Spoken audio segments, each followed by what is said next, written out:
Hello students, मैं Priya Mishra Balram Krishna academy से। आज हम बात करेंगे साइकोलॉजी प्रैक्टिकल की। जैसा कि हम सब जानते हैं, बीएड फर्स्ट सेमेस्टर में 6 साइकोलॉजी प्रैक्टिकल हैं, जिसमें से 3 टेस्ट और 3 एक्सपेरिमेंट हैं। तो आज हम बात करेंगे मिरर ड्राइंग एक्सपेरिमेंट की। जैसा कि हम जानते हैं कि मिरर ड्राइंग एक्सपेरिमेंट जो है वो ट्रांसफ़र ऑफ लर्निंग पर बेस्ड है।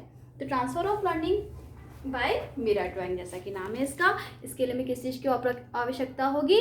मिरर ड्राइंग ऑपरेटर्स की। जैसा कि आप सभी देख पा रहे होंगे कि ये क्या है, मिरर ड्राइंग ऑपरेटर्स है, यानी कि दर्पण चित्रण उपकरण है, जिसकी सहायता से हम अधिगम स्थानांतरण का अध्ययन करते हैं। जैसा कि आप देख रहे होंगे स्टूडेंट्स की मिरर ड्राइंग ऑपरेटर्स है, जिसमें कि क्या लगा हुआ है कि स्टार पेपर लगा हुआ है। तो इस प्रयोग में हमें क्या करना होता है? इस प्रयोग को हम 3 सिचुएशंस में करते हैं, 3 स्थितियों में करते हैं: प्री टेस्ट, अभ्यास सत्र और पोस्ट टेस्ट। यानी कि pre test, learning practice and post test. Pre test में क्या करना होता है? हमारे जो 3 ट्रायल्स होते हैं वो हमारे किससे होते हैं? लेफ्ट हैंड से होते हैं। और ये जो सितारा पेपर है, जैसा कि आपको दिख रहा है, इस तरीके से सेट होता है, जिसको हम पिन की सहायता से सेट करते हैं। जिस सितारे पेपर को मैं आपको अलग से दिखाती हूँ। इसमें ये स्टार्टिंग पॉइंट है, जहाँ पर हमें लेफ्ट हैंड से 3 टाइल्स लेने होते हैं, यानी कि क्लॉकवाइज इन दोनों रेखाओं के बीच में जो स्टार बना हुआ है, जिसमें 2 रेखाएं हैं, पेंसिल चलाते हुए स्टार्टिंग पॉइंट से अगेन स्टार्टिंग पॉइंट पर आना होता है। ऐसे प्रयास हम कितनी बार करते हैं? 3 बार करते हैं। किस हैंड से करते हैं? लेफ्ट हैंड से करते हैं, जिसको हम प्री टेस्ट के अंतर्गत रखते हैं।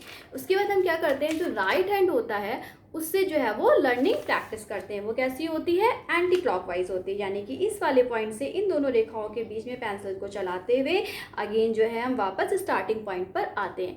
कब तक करते हैं? जब तक कि लगातार 3 प्रयासों में त्रुटियों की संख्या 0 ना हो जाए। जब लगातार 3 प्रयासों में हमारी त्रुटियों की संख्या 0 हो जाती है, तो अगेन हम अपने 3 टाइल्स, जिसको हम पोस्ट टेस्ट करते हैं, लेफ्ट हैंड से करते हैं। इसमें कि हम देखते हैं कि जो हमारी राइट हैंड की जो लर्निंग है वो हमारी किस में ट्रांसफ़र हो जाती है? लेफ्ट हैंड में ट्रांसफ़र हो जाती है। जो लगने वाला समय होता है वो कम हो जाता है, और जो त्रुटियां होती हैं वो प्री टेस्ट की अपेक्षा पोस्ट टेस्ट में कम हो जाती हैं। ये था प्रैक्टिकल, जिसमें हमने देखा कि किस तरीके से इस प्रैक्टिकल को कंडक्ट करेंगे। अब हम इसका प्रैक्टिकल एस्पेक्ट जानते हैं कि हमें इसमें क्या क्या चीज़ें करनी होती है। तो प्रैक्टिकल एस्पेक्ट में सबसे पहले हम जानते हैं नेम ऑफ एक्सपेरिमेंट, यानी कि जिसका नाम है transfer of learning by mirror drawing, यानी कि दर्पण चित्रण की सहायता से अधिगम का स्थानांतरण।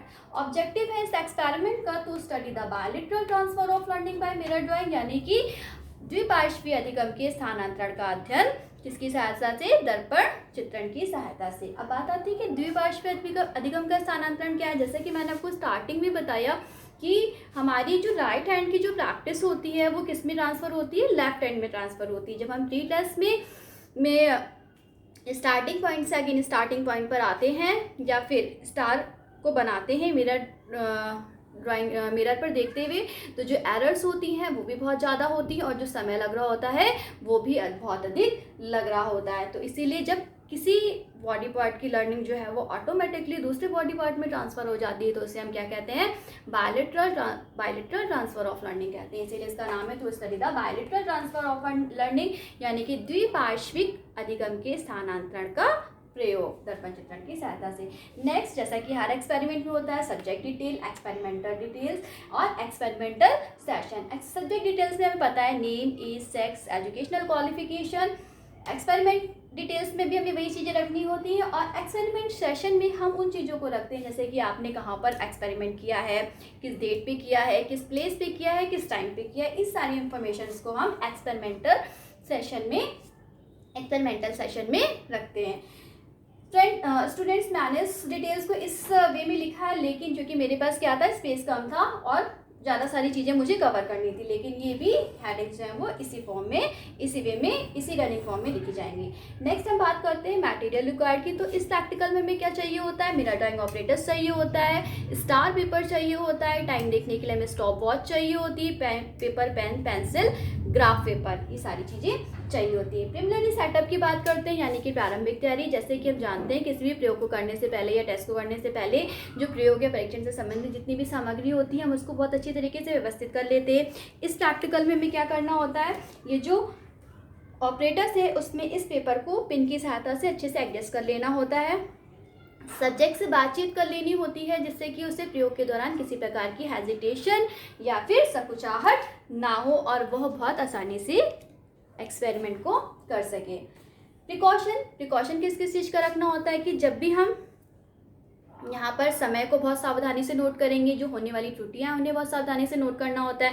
त्रुटियों को कैसे काउंट करते हैं, पेंसिल उठाने पर भी त्रुटि काउंट की जाती है, या फिर जब पेंसिल दोनों रेखाओं को बीच में टच कर रही होती तब भी त्रुटि काउंट की जाती है, या फिर पेंसिल जब रेखा के बाहर आ जाती है तो उसे भी हम त्रुटि में काउंट करते हैं या फिर त्रुटियों में गिनते हैं। और हमेशा छोटी पेंसिल का प्रयोग करते हैं, जिससे कि वह इस ऑपरेटर्स में काम करते समय लड़े नहीं। और इस चीज़ का भी ध्यान देना होता है कि जो हमारा सब्जेक्ट है वो इस सितारे की प्रतिबिंब को दर्पण में ही देखे, सामने से ना देखे। तो इस प्लेट को इसीलिए लगाया जाता है। इन सब प्रिकॉशंस को बहुत सावधानीपूर्वक नोट कर लिया जाता है। इंस्ट्रक्शन जैसा कि मैंने आपको दिया कि ये प्रैक्टिकल जो होता है वो 3 सत्र में होता है, प्री टेस्ट, लर्निंग प्रैक्टिस और पोस्ट टेस्ट। प्री टेस्ट में हम क्या करते हैं, लेफ्ट हैंड का प्रयोग करते हैं। स्टार्टिंग पॉइंट से क्लॉकवाइज जो है दोनों रेखाओं के बीच में पेंसिल को चलाते हुए सितारे को बनाते हैं, और मतलब या फिर अगेन स्टार्टिंग पॉइंट पे आते हैं। ये तीनों प्रयास हमारे लेफ्ट हैंड से होते हैं। उसके बाद अभ्यास सत्र आता है या फिर लर्निंग प्रैक्टिस आती है, जो कि हमें किस हैंड से करनी होती है, अपने राइट हैंड से करनी होती है। और ये प्रैक्टिस तब तक की जाती है जब तक कि लगातार 3 प्रयासों में त्रुटियों की संख्या जो है वो 0 ना हो जाए, तब तक हम अभ्यास कराते रहते हैं। और उसके बाद हम पोस्ट टेस्ट लेते हैं। वो किससे करते हैं, फिर वो अगेन हमारा लेफ्ट हैंड से होता है और क्लॉकवाइज होता है। तो इस तरीके के इंस्ट्रक्शन देते हैं। प्रोसीजर जैसा कि जो जो चीज़ें हम कर रहे होते हैं वो सारी हमारी प्रोसीजर में आ जाती हैं। उसके बाद इंट्रोस्पेक्शन रिपोर्ट लेते हैं। इंट्रोस्पेक्शन रिपोर्ट जो है वो सब्जेक्ट से लेते हैं कि इस प्रयोग को करने के दौरान उसे कैसा महसूस हुआ, उसके जो अनुभव होते हैं उन्हें हम इंट्रोस्पेक्शन रिपोर्ट में मेंशन करवाते हैं, और ये स्वयं सब्जेक्ट के द्वारा लिखी जाती है। इस चीज़ का ध्यान रखा जाता है। नेक्स्ट बात आती है ऑब्जर्वेशन टेबल की। वो कैसे बनती है, सबसे पहले हम 1 2 3 4 5 कॉलम्स की एक टेबल बनाते हैं, जिसमें सबसे पहले हम ट्रायल नंबर डालते हैं 1 2 3। जो हमारे 3 ट्रायल्स होते हैं, हैंड कौन सा यूज़ होता है, लेफ्ट हैंड यूज़ होता है। टाइम, जो भी टाइम आता है उसको हम सेकेंड में कन्वर्ट करके लिखते हैं। एरर्स को काउंट करते हैं, और एक्सपेरिमेंट सिचुएशन यानी कि प्री टेस्ट, जो कि 3 ट्रायल्स होते हैं। उसके बाद लर्निंग प्रैक्टिस होती है, जो हमारी किससे होती है, राइट हैंड से होती है। उसमें जो समय लगा होता है उसे मेंशन करते हैं, एरर्स को नोट करते हैं। और सिचुएशन जो होती है वो एक्सपेरिमेंट सिचुएशन, वो क्या होती है, लर्निंग प्रैक्टिस की होती है। नेक्स्ट, जब हमारे लर्निंग प्रैक्टिस में लगातार 3 ट्रायल्स में 3 0 आ जाते हैं, तब उसके बाद हम जो है वो पोस्ट टेस्ट करवाते हैं। वो किससे होता है, लेफ्ट हैंड से होता है। तो इस प्रकार से हम अपनी ऑब्जर्वेशन टेबल को मेंशन कर लेते हैं या फिर बना लेते हैं। नेक्स्ट क्या होता है, जो भी डेटा हमारे पास आया होता है उसका हम ग्राफिकल रिप्रेजेंटेशन करते हैं। जो भी टाइम लगा है और जो भी एरर्स हुई हैं उसको हम ग्राफ के थ्रू रिप्रेजेंट कर देते हैं।